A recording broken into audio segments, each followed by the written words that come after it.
আমাদের নতুন অ্যাকোয়ারিয়াম সাজানোর কাজ চলছে। নতুন নতুন মাছ এসেছে, আরও নতুন নতুন মাছ আনা হয়েছে।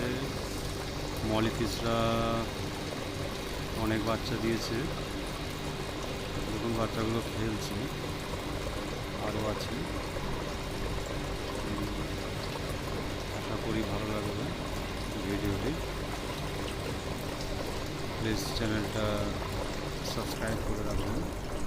আর অনেক ভিডিওস অ্যান্ড